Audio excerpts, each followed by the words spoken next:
In this video, we're going to look at graphs of basic polynomial functions. Know your shapes. The constant function is when you have a constant number as your output. No matter what x I put in, say I want 1. Well, f of x is always going to be 2. So the 1 doesn't actually really matter, does it? What if I put a 2 in? It stays 2. What if I put a negative 2 in? Stays 2. What if I put a negative 3 in? Stays 2. I could have put in 1,715 and the output would also be 2 because the output is always 2 according to the constant function. So what does that look like? Well, every time I have an x input, I get a y input of 2. Can you imagine what that looks like? Well, just a flat line, nice and simple, nice and constant, zero slope. So what's the domain? All real numbers. What's the range? The set of 2 on its own. Next, we have the identity function. Identity preserves the identity of the input and leaves it as the output, so nothing changes. If I put in a 1, I get a 1. If I put in a 2, I get a 2. If I put a negative 3, I get a negative 3. If I put a 0, I get a 0. So let's graph that. What does it look like? A 0 will be a 0, a 1 will be a 1, a 2 will be a 2, 3 will be a 3, 4 will be a 4, negative 1, and so on. So what's the domain? All real numbers. And what's the range? Also all real numbers. Note you can write it as negative infinity to infinity. Next up, we've got a linear function. Linear implying a line. You'll notice the other two were also linear functions because in terms of the polynomial degree, the highest degree is 1. So they form lines. Soon we will go to higher exponents and you'll see what happens. But for now, they're all lines. So let's check this one out. Say we have an input of 1, so we go 2 times 1 minus 1, which is 1. So 1 will give us 1. 2 will be 2 times 2 minus 1, which is 3. So 2 will give us 3. Now if you remember, another way to look at this line would be negative 1 is the y-intercept, and that's because if you put in a 0, you get negative 1. And then you'll notice this was our slope here, which is up 2 over 1, and it's following that pattern, so it's a line like this.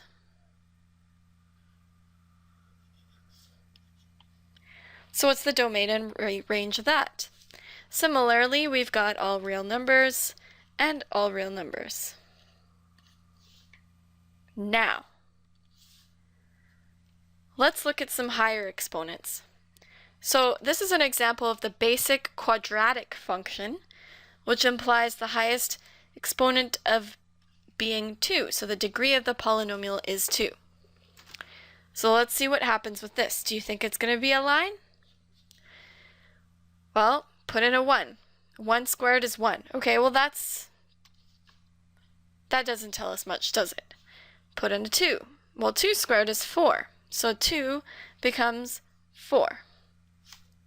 A 0, 0 squared is 0, becomes 0. Okay, well that's not quite lining up in a line, but hey, in order to get a full picture, you don't want to just stop there. With a line, you're okay with plotting 3 points and connecting them. But as soon as you have higher exponents, you need to find more points because then you'll see the full shape. If you stop there, you won't have the complete graph. So let's keep searching here. See, we could go to 3, but that'll probably give us something off of the graph. Let's go to negative 1 and see what happens. Well, we get negative 1 squared, which is 1 again.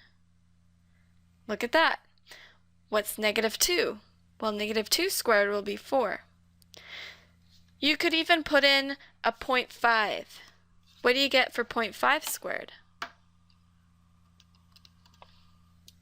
Well, you get 0.25. So at 0.5, you have a quarter. So it's not quite halfway there. What about 0.25? Well, 0.25 squared is 0.0625, which is 1/16. So it's even closer. So you can imagine that it's actually quite flat here, but that it quickly shoots up. So if you want to have a better idea of the shape of this graph, it's best to find decimal points as well as your integer numbers. This is called a parabola. So this is the basic version of this parabola. In the next examples, you'll see how this parabola can be altered in various ways. However, before we get there, what's the domain and range? Well, you can put any number in and square it. So again, we have all real numbers as our domain, but what's our range? Well, the range are all the possible y's. Well, you can get 0 and higher. We can't get a negative y value though. So everything from 0, including all the way up to infinity, will be included in the range. So here's another quadratic function. All we've changed here is this negative up front. Let's see what happens. So all the numbers we chose before are going to be now negated. So if we choose 1, we'll have negative 1 squared, which is negative 1. So 1 gives us negative 1. What about 0? Negative 0 squared is still 0. So 0 is still there. What about negative 1? Well, negative 1 squared, use your order of operations, that's negative out front. Negative 1 squared is 1, so that's negative 1. What about 2? Well, that'll be negative 2 squared. But this will be the same as negative 2 squared, which will both result in negative 4. So you can see what's happened is essentially our parabola has been inverted. And be really careful with how you draw your parabola. You want to make sure you preserve that true shape there. You don't want it like this, for example. So find some more points. Find the partial numbers, like a quarter. A quarter squared is 1/16. Half squared is 1/4. 3/4 squared, and so on. So what happened? What was the transformation of this shape? Well, it was inverted. It was flipped. It was negated. So a negative will flip your shape. The domain is still the same, but the range is now different. The range is now everything from negative infinity all the way up to 0, including. Let's try another quadratic function. This time, there's no negative on the x squared, so it's not going to be inverted, but we're subtracting 4 from all our answers. What do you think will happen? Well, take your basic shape, which was like this, approximately, and all of these answers are going to have 4 subtracted from them. So say you had a 4, well, that point is just going to drop down here. A 0 will drop down here. 4 will also drop down here. So essentially, the transformation literally occurs just like what it says.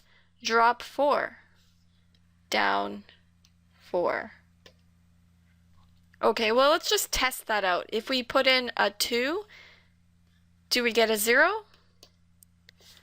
2 squared minus 4 is 4 minus 4 is 0. Yes.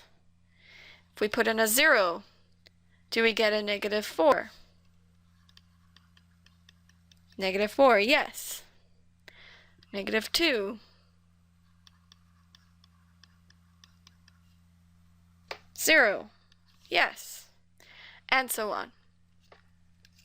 So what's happened is our parabola has dropped by 4. What's the domain? Still the same. But the range has shifted. Now it's from everything from negative 4 and up. What about if something inside the squaring is altered. What is that going to affect? Well, it's not affecting our answer directly because we're not just taking our number, our answer, and dropping it by 4. But what's happening is whatever we put in is being subtracted by 2 first and then squared. So let's try that and see what happens and see what kind of transformation we have. So let's say we put in a 1. Well, that'll be 1 minus 2 squared, which is negative 1 squared, which is 1. So a 1 is a 1. A 0. 0 minus 2 squared. So that's negative 2 squared, which is 4. 0 gives us 4. What about 2? Well, 2 minus 2 squared is 0 squared, which is 0. Oh. Okay. Well, do you remember before we had 0, 0 as our starting point in the middle there? But that was the same as the x minus 2 bit being 0. When does x minus 2 equal 0? Well, it equals 0 when x is 2. So you'll notice that there's a shift, but it's not left 2, it's actually right 2. Okay, well, it seems like we should keep testing points on this end because on this end it seems like they're going to go up too far. So let's try 3. Now 3 minus 2 is the same as putting a 1 in. So there's a shift to the right by 2. So 1 squared is 1. So 3 gave 1.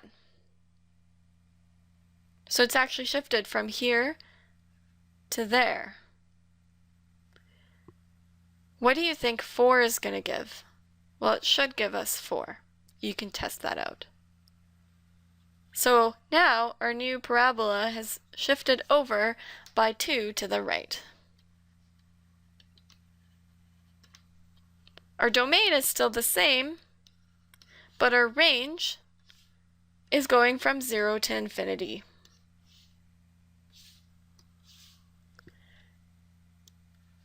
Well, we're done with quadratics for now. Let's look at cubics. What does a cubic function look like? That's with a power of 3.